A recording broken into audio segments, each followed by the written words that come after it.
लेकिन अगर मेरा नाम डॉक्टर लक्ष्मण यादव की जगह कुछ और होता तो शायद मैं जेल में भी होता। अभी मैं जेल से बाहर हूं, केवल नौकरी से बेदखल किया गया।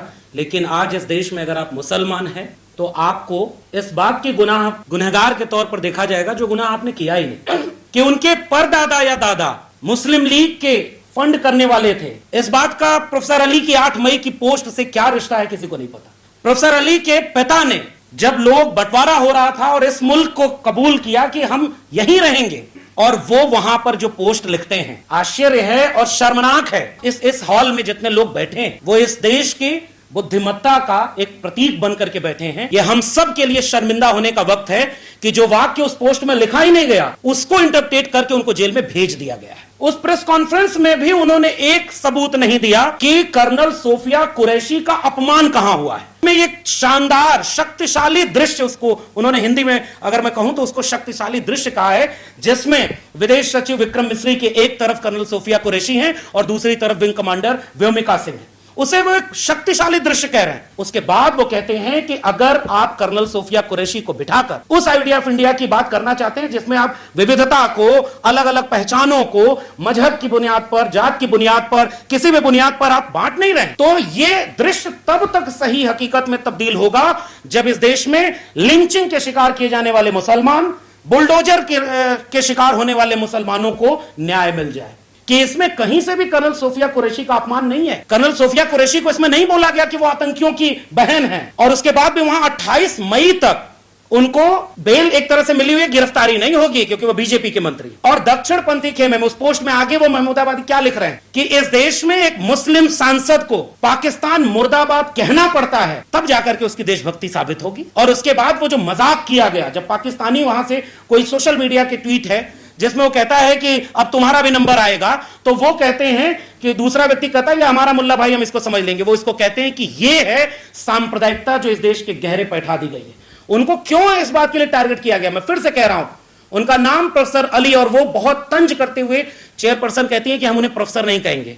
और इस प्रेस कॉन्फ्रेंस से हम कहना चाहते हैं कि उनके विद्यार्थी और उनका अपना कैंपस भी एक हद तक कहा, और आज पूरा आम समाज कहता है कि वो हकीकत में कई बिना रीढ़ वाले प्रोफेसर की तुलना में ज्यादा अहम हमारे लिए प्रोफेसर थे, प्रोफेसर हैं और प्रोफेसर रहेंगे। जिस दौर में हम लोग यहाँ इकट्ठा हुए हैं, उस दौर में हुकूमत ये चाहती है कि आप बोलें मगर उनके मुताबिक बोलें। उनसे अलग राय रखने वाले लोगों को खामोश करने की अलग अलग कोशिशें की जाती रही। मैं अभी किसी विश्वविद्यालय में पढ़ाता नहीं हूँ, मैंने लेकिन दिल्ली विश्वविद्यालय में 14 साल पढ़ाया है। लेकिन अगर मेरा नाम डॉक्टर लक्ष्मण यादव की जगह कुछ और होता तो शायद मैं जेल में भी होता। अभी मैं जेल से बाहर हूँ, केवल नौकरी से बेदखल किया गया। लेकिन आज इस देश में अगर आप मुसलमान हैं तो आपको इस बात के गुनहगार के तौर पर देखा जाएगा जो गुनाह आपने किया ही नहीं। जितने पहलू अब तक बातचीत में आए हैं उसमें मैं कुछ जोड़ना चाहता हूं।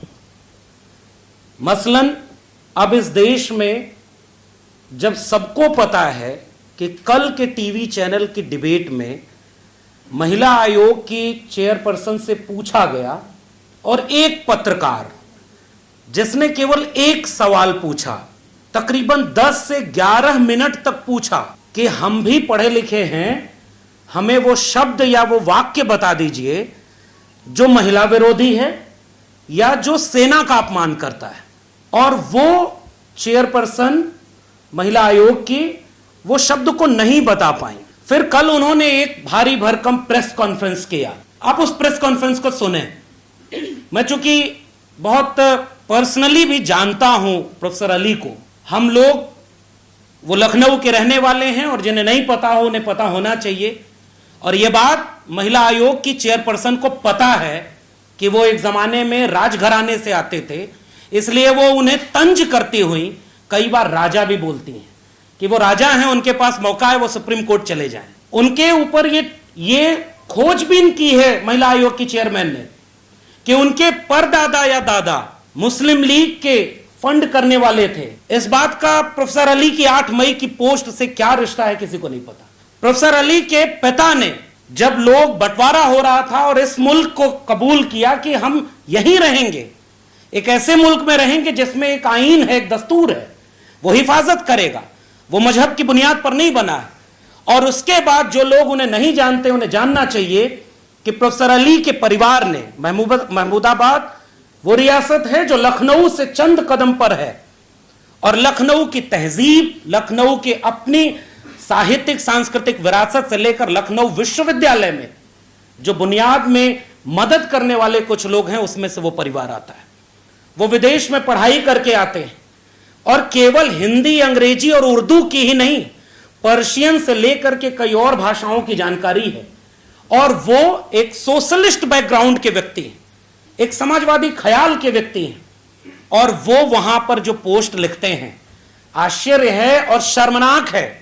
यहां इतने बहुत इस हॉल में जितने लोग बैठे हैं, वो इस देश की बुद्धिमत्ता का एक प्रतीक बनकर के बैठे हैं। ये हम सब के लिए शर्मिंदा होने का वक्त है कि जो वाक्य उस पोस्ट में लिखा ही नहीं गया, उसको इंटरप्रेट करके उनको जेल में भेज दिया गया है। फिर बुद्धिमत्ता बची कहां है? वो केवल बुद्धिमत्ता मुझे लगता है उसी प्रोफेसर में बची है जो लक्ष्मीबाई कॉलेज के प्रिंसिपल हो, और जैसे यहां भी एसी काम नहीं कर रहा है तो गोबर यहां भी लीप दिया जाए तो ये गोबर एसी का विकल्प बन जाएगा। केवल वही बुद्धिमान बचे हैं, और बुद्धिमान एकेडमिया में शायद वही लोग बचे हैं जो कैंपसेस में हवन करा रहे हैं, सिलेबस से मुगल काल निकाला जा रहा है, और चार धाम यात्रा से लेकर ज्योतिर्लिंग से लेकर महाकुंभ अब सिलेबस में पढ़ाया जाएगा। गर्मी की छुट्टियों में उत्तर प्रदेश की सरकार ने फरमान जारी किया है कि वो रामायण से लेकर के वेद का पाठ करा करके भारतीय संस्कृति की पहचान कराएगी। अफसोस कि अगर एकेडमिया के लोग अपने एकेडमिक फ्रीडम, तो बात की बात है, अगर आप ये नहीं बचा पाए कि एक लिखी हुई पोस्ट का जिसमें वो बात लिखी भी नहीं है उसको आधार बना करके उनको जेल में डाल दिया गया। दूसरी बात, उस चेयरमैन ने, महिला आयोग की चेयरमैन ने क्या कहा, उस प्रेस कॉन्फ्रेंस में भी उन्होंने एक सबूत नहीं दिया कि कर्नल सोफिया कुरैशी का अपमान कहां हुआ है। प्रोफेसर अली ने, चूंकि पढ़ दी गई है वो पोस्ट, इसलिए मैं वक्त नहीं खराब करना चाहता, उसका निचोड़ ये, जो व्यक्ति अपनी पोस्ट में शुरू में यह लिख रहा है कि भारतीय सेना और भारतीय आइडिया ऑफ इंडिया, उसका मतलब क्या है, उसके बाद वो युद्ध की विभीषिका के बारे में लिख रहा है कि युद्ध अगर होगा तो युद्ध का जश्न केवल वे लोग मनाते हैं जिनका युद्ध से कोई रिश्ता नहीं है। ये दूरदर्शिता, ये गहन बौद्धिकता जिसकी बात उनकी पोस्ट में है, वो युद्ध की विभीषिका से आगाह कर रहे हैं। और इसके बाद वो ये कह रहे हैं कि पाकिस्तान जिस बुनियाद पर बना, ये मुल्क उस बुनियाद पर नहीं बना था। वो जो आइडिया ऑफ इंडिया है जो पाकिस्तान से इसको अलग करता है, वो चेतावनी देते हैं कि पाकिस्तान अगर आज भी उन आतंकियों के साथ खड़ा होगा तो उसको नुकसान होगा उसका। और उसके बाद वो पैराग्राफ आता है जिसमें वो कहते हैं कि भारत जिस आइडिया ऑफ इंडिया को हम जानते हैं, उसमें एक शानदार शक्तिशाली दृश्य, उसको उन्होंने हिंदी में अगर मैं कहूं तो उसको शक्तिशाली दृश्य कहा है, जिसमें विदेश सचिव विक्रम मिस्री के एक तरफ कर्नल सोफिया कुरैशी हैं और दूसरी तरफ विंग कमांडर व्योमिका सिंह है। उसे वो एक शक्तिशाली दृश्य कह रहे हैं। उसके बाद वो कहते हैं कि अगर आप कर्नल सोफिया कुरैशी को बिठाकर उस आइडिया ऑफ इंडिया की बात करना चाहते हैं जिसमें आप विविधता को, अलग अलग पहचानों को मजहब की बुनियाद पर, जात की बुनियाद पर, किसी भी बुनियाद पर आप बांट नहीं रहे, तो यह दृश्य तब तक सही हकीकत में तब्दील होगा जब इस देश में लिंचिंग के शिकार किए जाने वाले मुसलमान, बुलडोजर के शिकार होने वाले मुसलमानों को न्याय मिल जाए। अगर जब तक यह नहीं होता तब तक वो दृश्य एक पाखंड की तरह ही है। अब ये वाक्य अगर चेयरमैन महिला आयोग की नहीं पहचान पाई कि इसमें कहीं से भी कर्नल सोफिया कुरैशी का अपमान नहीं है, कर्नल सोफिया कुरैशी को इसमें नहीं बोला गया कि वो आतंकियों की बहन है, और उसके बाद भी वहां 28 मई तक उनको बेल एक तरह से मिली हुई, गिरफ्तारी नहीं होगी क्योंकि वो बीजेपी के मंत्री। और दक्षिण पंथी खेमे में उस पोस्ट में आगे वो महमूदाबादी क्या लिख रहे हैं कि इस देश में एक मुस्लिम सांसद को पाकिस्तान मुर्दाबाद कहना पड़ता है, तब जाकर के उसकी देशभक्ति साबित होगी। और उसके बाद वो जो मजाक किया गया, जब पाकिस्तानी वहां से कोई सोशल मीडिया के ट्वीट है जिसमें वो कहता है कि अब तुम्हारा भी नंबर आएगा, तो वो कहते हैं कि दूसरा व्यक्ति कहता है ये हमारा मुल्ला भाई, हम इसको समझ लेंगे, वो इसको कहते हैं कि ये है सांप्रदायिकता जो इस देश के गहरे पैठा दी गई है। ये हंसने की बात नहीं थी, उसी पोस्ट में ये भी है, उसे हम क्यों नहीं कोट कर रहे? वो ये कहना चाह रहे हैं कि अगर आप इस मुल्क में मुसलमान हैं तो आप सामने शिकार होंगे या तो आपको गोली मारा जाएगा। और उत्तर प्रदेश के जितने लोग हैं वो जानते हैं कि उत्तर प्रदेश में फेक एनकाउंटर सबसे ज्यादा किसका हुआ, और उसके बाद वो बुलडोजर के शिकार होंगे। अब आखिरी बात, कोई ये कह सकता है कि 8 मई वो दिन नहीं था जिस दिन ये बात कही जाए, तो फिर जरा इस मुल्क के हाशिए के समाज के लोगों को, जो चाहे वो दलित समाज से आते हों, और कल्पना करिए वो चेयरमैन बाबा साहब अंबेडकर को कल कोट कर रही थी अपनी प्रेस कॉन्फ्रेंस में कि फ्रीडम ऑफ स्पीच दी गई है लेकिन उसकी भी एक सीमा है। उन्हें पता ही नहीं कि डॉक्टर अंबेडकर किस विचार के मानने वाले हैं, उनके बारे में क्या बात रखी जाती है। इसलिए मैं कह रहा हूं उन्होंने सबूत नहीं दिया, और उसके बाद मैं एक चीज इशारे में कह के जा रहा हूं, जो उन्होंने कल मीडिया को कहा है कि वो केवल पाकिस्तान मुस्लिम लीग और उनके परदादा तक नहीं गई हैं। उन्होंने यहां तक कहा है कि उस कैंपस में कुछ दिन पहले कोई प्रोटेस्ट हुई और उस प्रोटेस्ट में इनका हाथ है, इसलिए वो कैंपस में जाकर के उनको और कई चार्जेस में फंसाने की कोशिश कर रही। इसलिए ये बहुत संवेदनशील मसला है, और इस मसले को केवल इसलिए नहीं कि किसी प्रोफेसर को जेल जाने से बचाना है, हमें तो अभी बात करने का मौका ही नहीं मिल पाया कि एकेडमिया पर बाहर से कितने खतरे हो रहे हैं। पूरा सिलेबस बदल दिया गया है, फीस महंगी हो गई, जाने क्या क्या हो रहा है, उस पर फिर कभी बात होगी, अभी बहुत वक्ता है, उस पर बात हो ही ना। इसके लिए एक प्रोफेसर को जेल में डाल दिया गया। अब सारे लोग जिनके अंदर रीढ़ है, जो जिंदा है, वो अपने प्रोफेसर को बचाने की कोशिश कर रहे हैं, क्योंकि अगर हम बचा भी नहीं पाएंगे जेल जाने से, उनको क्यों इस बात के लिए टारगेट किया गया? मैं फिर से कह रहा हूं, उनका नाम प्रोफेसर अली, और वो बहुत तंज करते हुए चेयरपर्सन कहती है कि हम उन्हें प्रोफेसर नहीं कहेंगे।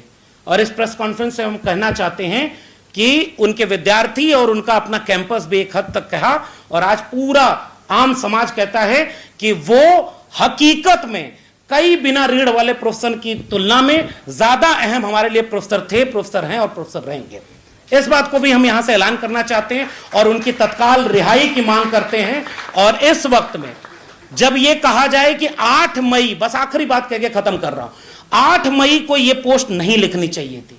फिर एक बात बता दी जाए कि इस देश में कब दलित बोलेगा कि उसके ऊपर एट्रोसिटी हो रही है, कब वो बोलेगा कि चीफ जस्टिस ऑफ इंडिया को दलित हों इसलिए क्या प्रोटोकॉल नहीं मिला, कब जो है इस देश की महिलाएं बोलेंगी कि 2 महिलाओं को आपने आगे किया और उसके बाद महिलाओं की स्थिति क्या है, कब बोलेंगे मुसलमान, कब बोलेंगे बाकी लोग, उसका कोई समय नहीं होता। हाशिए पर खड़े दमन के शिकार लोगों के लिए कोई वक्त उनके मुफीद का नहीं होता। और बीजेपी जिसने 9 मई को ट्वीट करके राजनीति शुरू की और उसके बाद पाकिस्तान को पहले ही बता दिया कि हमला करने वाले हैं, इस पर भी डिबेट न हो। उत्तर प्रदेश से मुकदमों की फहरिस्त शुरू हुई थी, अभी कोई जेल में नहीं गया, लेकिन पहला व्यक्ति इस पूरे मामले में जेल गया है जिसका नाम प्रोफेसर अली महमूदाबादी है। यह अपने आप में संकेत है कि बाकी लोग बोलिए नहीं, और अगर आप मुसलमान हैं तो बिल्कुल मत बोलिए। हम इस पूरी ताकत के साथ खड़े हैं कि इस मुल्क का हर बाशिंदा, चाहे वो किसी भी जात और धर्म का हो, चाहे वो अलग भी राय रखे, लेकिन उसको बोलने का हक बाबा साहब के संविधान ने दिया है, और उस संविधान की हिफाजत के तौर पर हम अपने प्रोफेसर के साथ खड़े हैं और आगे भी हम खड़े रहेंगे। बहुत बहुत शुक्रिया।